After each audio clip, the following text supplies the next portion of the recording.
as I am. Summoned outward I shall be.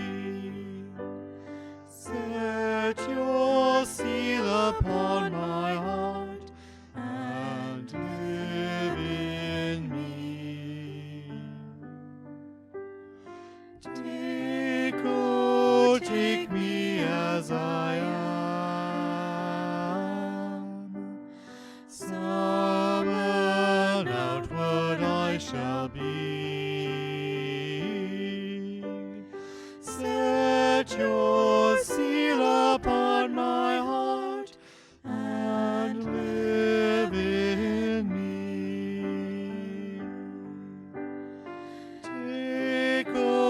Take me as I am. Summoned outward I shall be.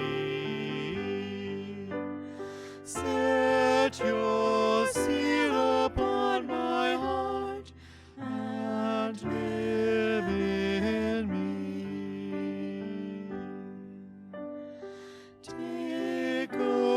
Take me as I am. Summoned outward I shall be. Set your seal upon my heart and live in me.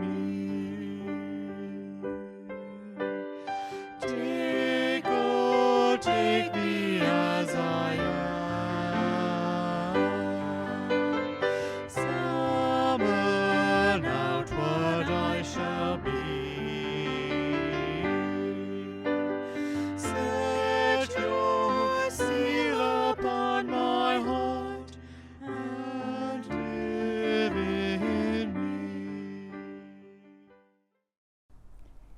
Hello and welcome to this time of reflection for the week of April the 15th to the 21st.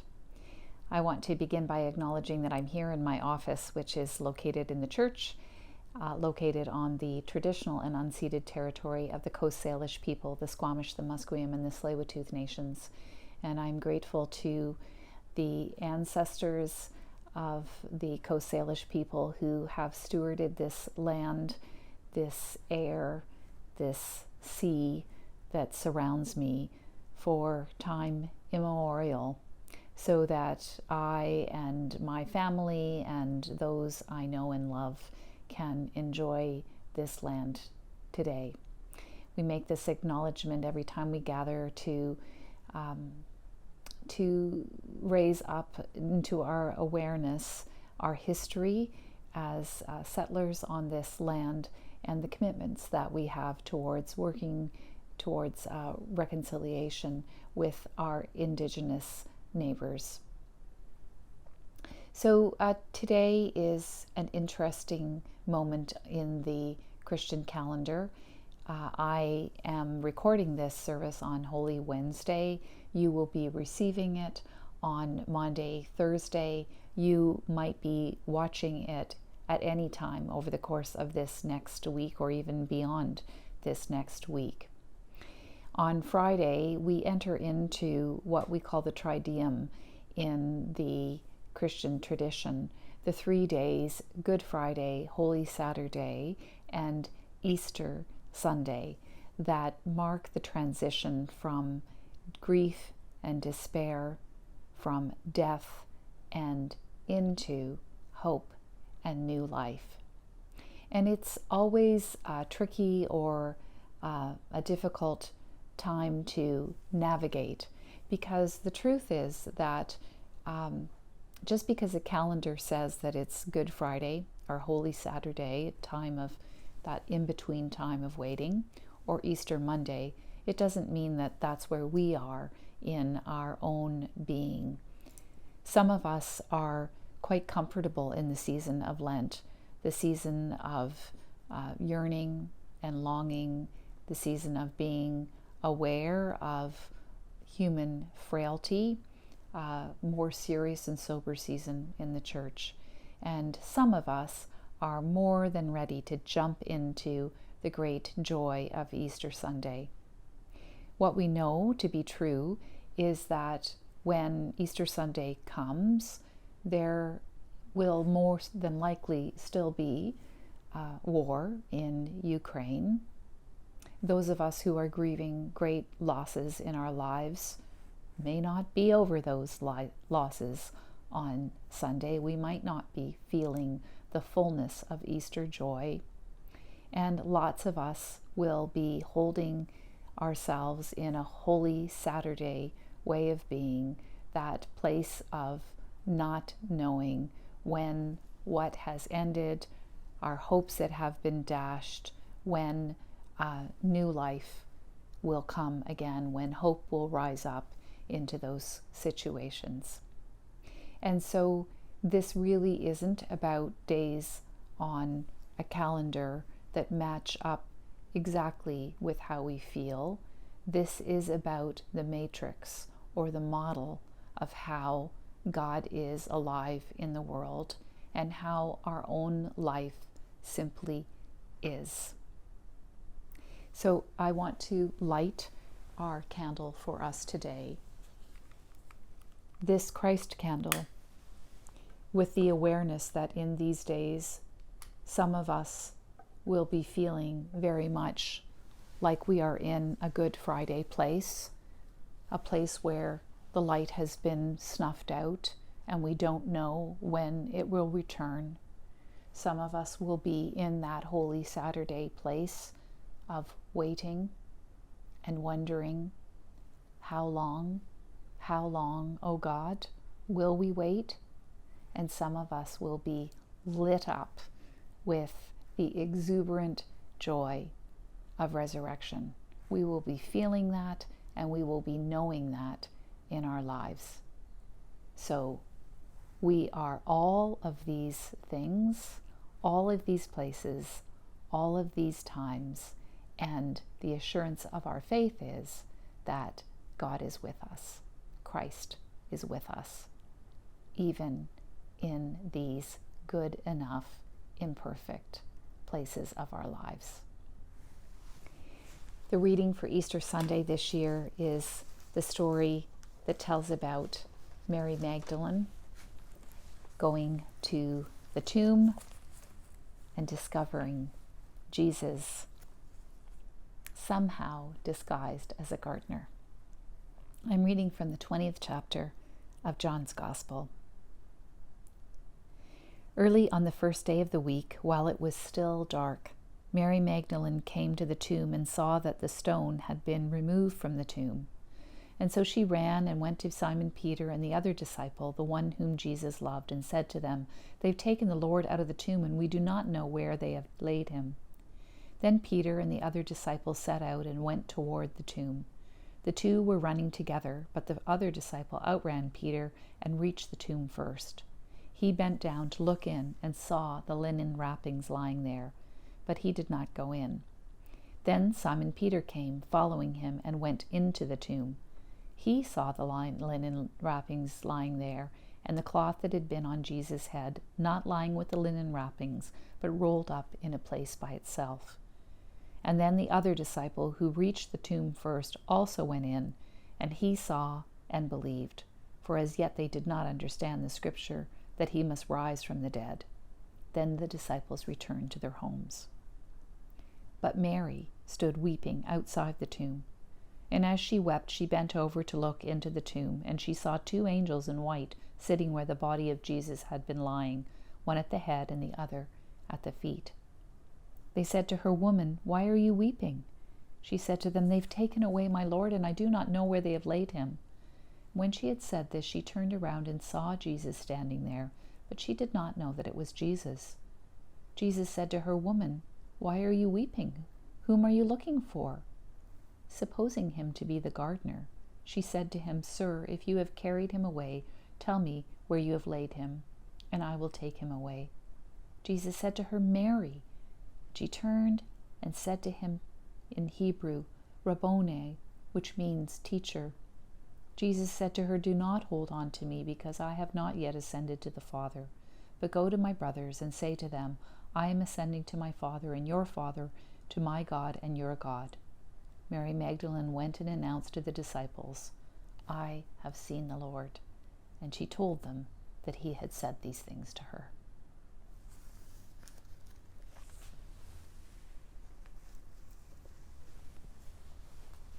There's a beautiful kind of a symmetry that happens in this passage, a symmetry between the place of resurrection and the beginning of the Christian scriptures, the Christian scriptures that reach back into the Hebrew Bible. Our story begins in a garden. It will end in a garden with the tree of life in the book of Revelations. But here we are also in a garden. The risen Christ appears to Mary, and at first she looks at him and she assumes that he is the gardener. As I look around the gardens, my own garden at home, the gardens here at the church, one of the things that I can't help but notice is that the plants are in a whole variety of stages of growth. So there are tulips outside of my window that are in full bloom. There are tulips in my garden at home that are just beginning to pop their heads out of the soil. And there are azaleas that are fully out and showing their glory in our neighborhood. And we have an azalea in our backyard that is not going to bloom this year. And it speaks to me of the way that we are as well. As I was just saying, we're at very different stages in our own sense of whether or not our lives are shouting Easter or whether or not we're still feeling pretty deeply buried in the depths, in the darkness of the soil, wondering if we're going to bloom or not. This metaphor of being in a garden in life is so instructive, and the metaphor of Jesus being our gardener is instructive because it speaks to us of the cycle of life. It speaks to us of the ups and downs of life and the promises inherent in it. So when things appear like they are never going to bloom again, the promise of the great mystery that has us in the palm of their hand tells us that life will come again. We will bloom again. Our spirits will live on. The spirits of those we love will live on. And whatever it is that we are having to die to in this season will somehow spring forth again. We may not know when, and we may not know how. That azalea in our backyard, we're not going to take it out because even though it may not bloom this year, we live with the hope and the promise that it will next year. And if not next year, the year after that. The other lovely thing about this image of the garden, it's beyond lovely, it's powerful actually, is that this garden that echoes back to the original garden in Genesis is another reminder to us that that garden, that original sense of failure that is spoken of in the first garden is redeemed in this garden. The message of Jesus, the Easter garden message, is that there's nothing that we can ever do that will put us outside of this garden, or the love and the care and the tenderness of the garden that is watching over us is taking care of our lives. This gardener sometimes prunes our lives. Sometimes things have to be cut back in our lives, and sometimes that is hard. But it's always for the sake of love, for our own sense of knowing our belovedness, and for our sense of being able to love the world around us. And so this gardener reminds us, this risen Christ gardener reminds us always that hope is stronger and more powerful than despair, that even though we can't see those seeds of hope, always they are germinating below the surface, that life is more powerful than death, and that love is always stronger than hate, that it always wins in the end of the day.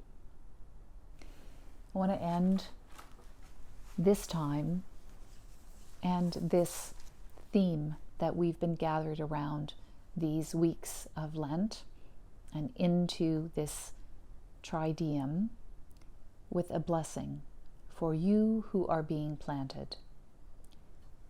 Blessed are you who are buried, you who feel stuck in the depths of grief and despair, who sit in the pit of unknowing, you who are learning to trust the timing of a tender gardener.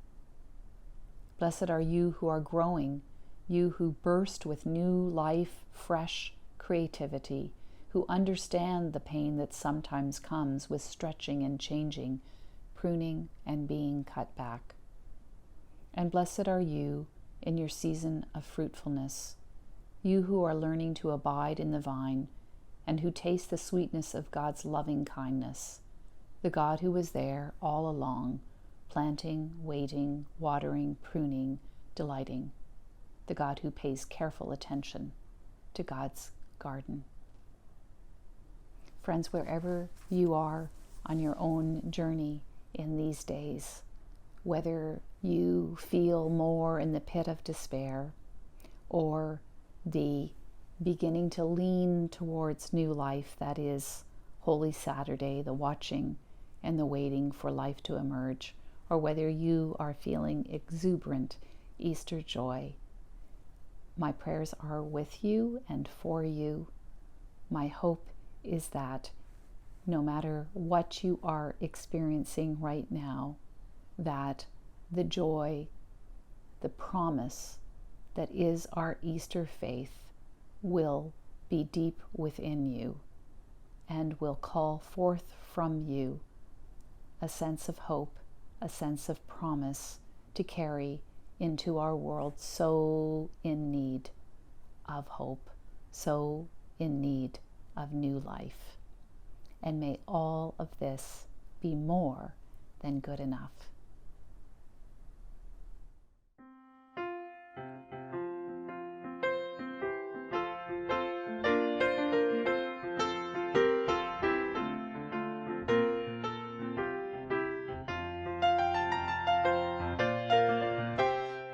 Behold, behold, I make all things new, beginning with you, and starting from today.